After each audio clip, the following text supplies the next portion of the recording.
Last night's episode of Jimmy Kimmel Live didn't just stir up conversation. It triggered a full-blown media frenzy. What began as a routine interview quickly turned into one of the most jaw-dropping confrontations ever aired on late-night TV. The audience came for laughs but got a front-row seat to a political showdown no one saw coming. Pam Bondi, the former Florida Attorney General and a known political firebrand, walked onto the stage like she was stepping into a war zone.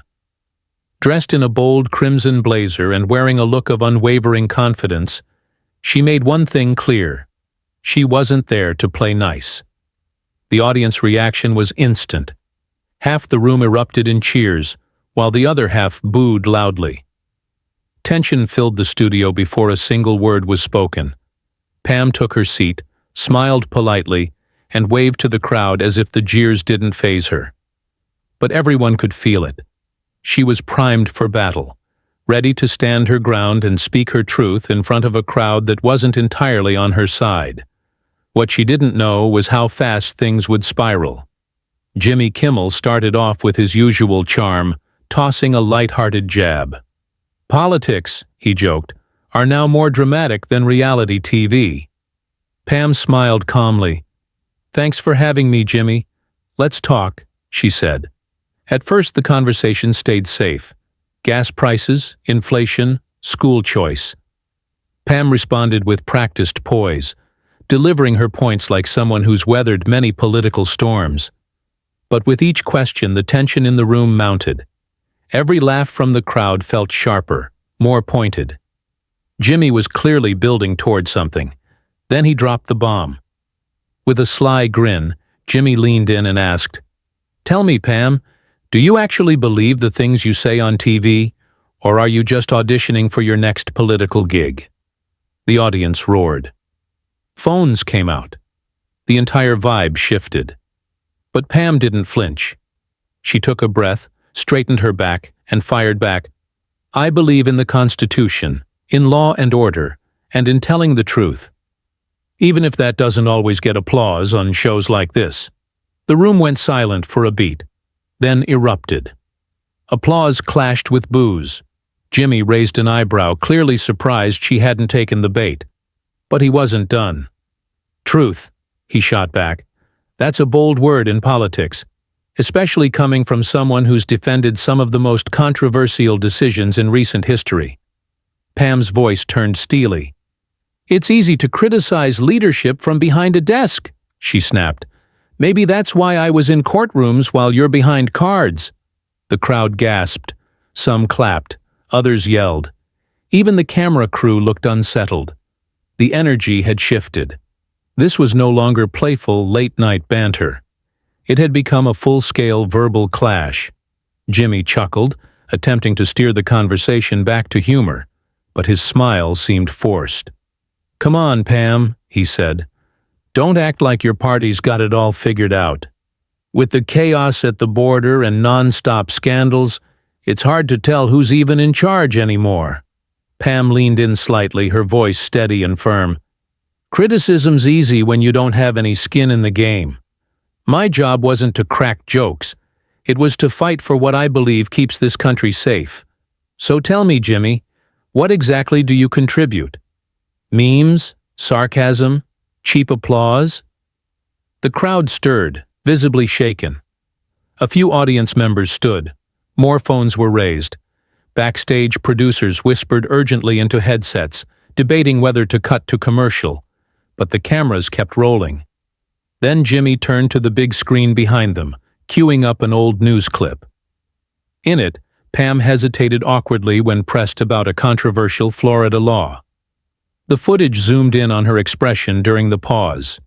The audience laughed, but it wasn't the usual kind of laughter.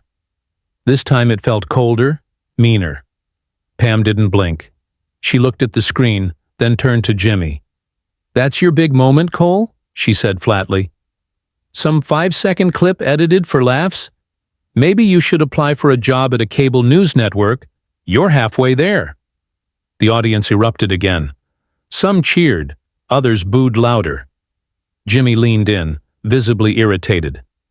"And you always talk about context," he said. So what's the context for defending chaos? For twisting facts to fit a narrative? Pam didn't flinch. Here's some context, she said calmly. Your show thrives on outrage and division. You don't want answers. You want conflict. I came here for real dialogue. You came here to score points with jokes. Silence. Even the band seemed to stop. This wasn't an interview anymore. It had become a standoff. Phones were out everywhere, capturing every moment. A producer was overheard asking, "Should we cut?" But the director reportedly said, "Oh no, let it play. This is history." Pam turned toward the audience. "You don't have to agree with me," she said, louder now. "But don't let a late-night host decide what's true. He's here to entertain, not to inform." The reaction was like a storm. Cheers, boos, shouting, applause, all crashing at once. Jimmy tried to cut in. "Let me stop you right there," he snapped. "If anyone's spinning the truth, it's the people who dodge every tough question and call it leadership." Pam fired back instantly. "If journalists asked fundamental questions, I wouldn't have to dodge anything." By this point, it wasn't just a heated exchange. It was explosive. The usual rhythm of a late-night show had completely unraveled. This was raw, live, and unfiltered. Jimmy's jokes had vanished. His posture was rigid. His eyes were sharp. He leaned in and said, "Pam, do you really think you're helping people? Because from here, it just looks like you're covering for the chaos your side keeps creating." The studio went still. The silence was louder than any applause. Pam's expression remained unchanged as she spoke slowly and clearly. "Say what you want about my beliefs, but at least I'm not sitting behind a desk taking cheap shots at people who put everything on the line for what they believe in." Jimmy opened his mouth, but nothing came out. He hadn't expected this.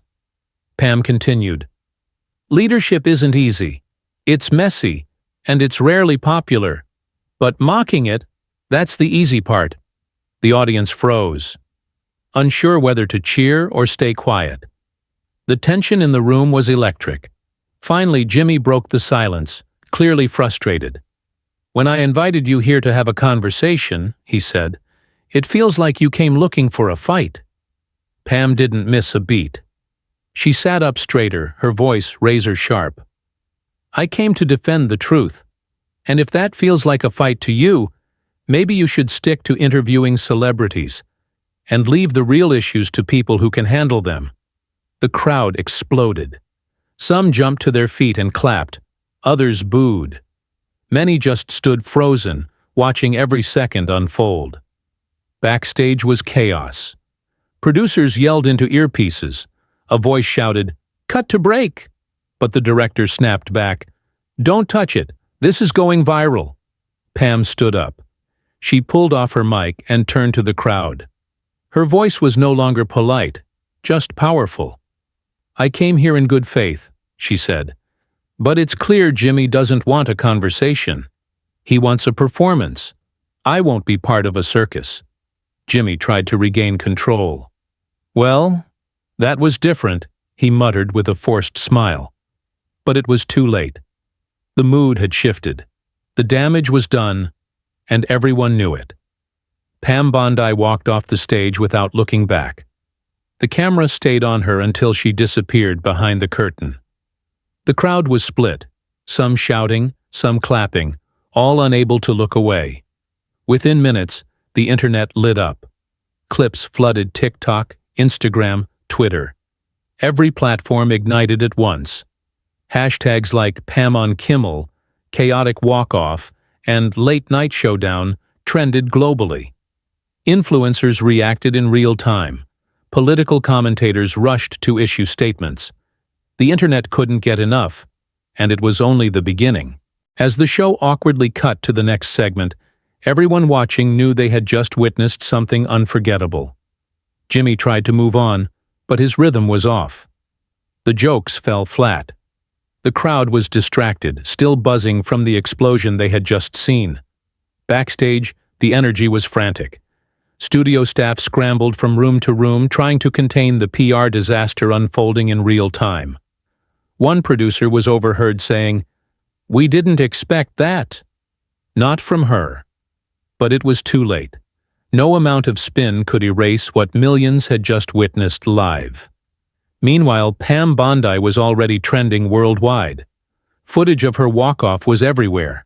TikTok users posted clips with captions like, "She didn't flinch," when Pam just took down Jimmy on his own turf. Twitter exploded with debate. Some called her a hero. Others accused her of playing the victim. But one thing was undeniable. Pam Bondi had stolen the spotlight. Political analysts jumped in fast. Conservative networks praised her for standing her ground and refusing to be steamrolled. One pundit remarked, "She came armed with facts and composure, and left with the upper hand." Liberal commentators called her defensive, accusing her of dodging real questions. Still, even her harshest critics had to admit, under pressure, she didn't crack. She stayed cool in a moment that could have easily unraveled anyone else. By morning, every major news outlet was running the story. CNN, Fox News, MSNBC, all led with headlines about the showdown. Some dubbed it a meltdown. Others called it a cultural flashpoint. The divide was sharp, but the attention was universal. Everyone had an opinion. No one looked away. Talk radio lines lit up. Callers debated who was right, who crossed the line, and what it all meant for the future of late-night TV. They didn't agree on much, but one thing was clear. This wasn't just an interview. It was a televised explosion. Later that afternoon, Pam Bondi reappeared publicly for the first time since the walkout. She stepped up to a podium in Florida, facing reporters with the same unshakable calm. When asked if she regretted how it all ended, she smiled and said simply, "No regrets. I walked in with respect, and walked out with my dignity intact." The quote hit the headlines like a thunderclap. It was everywhere. Newsrooms splashed it across their websites. Editorials were already dissecting what it meant. The press room went quiet after she said it. She didn't linger. She answered a few questions about state policy, then moved on like nothing had happened. Cool, controlled, untouchable. Across college campuses, students debated the walkout in ethics and public speaking classes. Professors broke down her tone, her posture, her messaging. She became a case study in communication, courage, and control. Journalists dissected her performance. People who had never even heard her name were now talking about her. Even comedians began to shift. Some softened their approach, adding thoughtful pauses between punchlines. Others doubled down. But even they couldn't deny the audience had changed. The crowd wasn't laughing at cruelty anymore. The landscape had shifted. Back in Hollywood, networks called emergency meetings. Guest vetting became tighter. Show formats were reviewed. But none of that could undo what had already happened. Pam Bondi had walked into a late-night show and walked out into history. The power dynamic had shifted. Suddenly the guests, if they were bold enough to break the old rules, held the upper hand. And Pam Bondi? She didn't slow down. Instead of chasing her viral fame with talk show tours or splashy headlines, she took a different path. Unexpected, strategic, quietly revolutionary. She launched a digital platform dedicated to straightforward civic education. No gimmicks, no drama, no buzzwords, just policy and clarity. Her new series, Plain Speak, wasn't designed to go viral. But it did, not because of controversy, but because it offered something rare, calm explanations in a world addicted to outrage. She didn't shout. She didn't mock. She didn't need to. Her delivery was clear. Her presence, unshakable. Her message, solid. Back at the studio, Jimmy Kimmel never spoke of the incident again. No mentions, no references, not even a joke. And notably, no more political guests. Not for months. The format had changed. The tone had changed. Everything had. The walkout had left a permanent scar, not just on Jimmy, but on the entire late-night playbook. And though time passed, the echo of that night never fully disappeared. Clips would randomly resurface on social media. TikTok debates, anniversary reactions, podcasts and news panels reanalyzing the fallout. It was no longer just a moment. It had become a marker in the evolving conversation about truth, media, and power. Pam Bondi, meanwhile, just kept rising. She wasn't chasing the spotlight. The spotlight kept finding her. Her platform grew steadily, quietly pulling in Americans from all walks of life. People tired of the noise, tired of the spin, tired of rage as a replacement for reason. In her live streams and town halls, she never once raised her voice, and yet, people leaned in closer to listen. Not because she demanded it, but because she earned it. Even critics, those who once dismissed her, began to reassess. She had walked into hostile territory, stood her ground, and walked out without a single outburst. That kind of composure didn't just make headlines, it made history. She became a case study in grace under fire. She was invited to universities, sat on bipartisan panels, and even gave a talk titled Voice Over Panic. The video racked up millions of views. And still, she never once mentioned Jimmy by name. She didn't need to. Everyone already knew. Meanwhile, in the world of entertainment, her walkout had become an internal cautionary tale. Writers whispered about it in writers' rooms. Producers revisited guest protocols.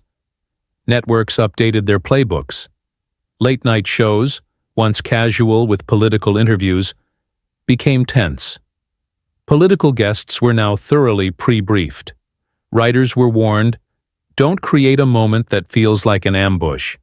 Pam's shadow loomed large, even under the studio lights. Her influence reached unexpected places. Teachers played her interview to start class debates. Corporate trainers used her as a prime example of leadership under pressure. When media consultants revised guest interaction guides across multiple platforms, even Hollywood began adjusting.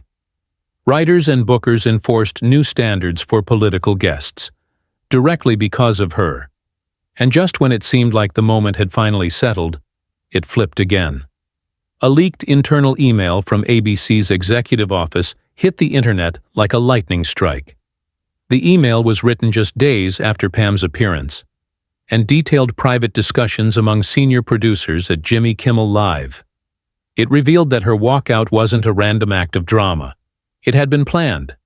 A section of the email, widely quoted in the press, read, Bondi's team pushed for a respectful conversation.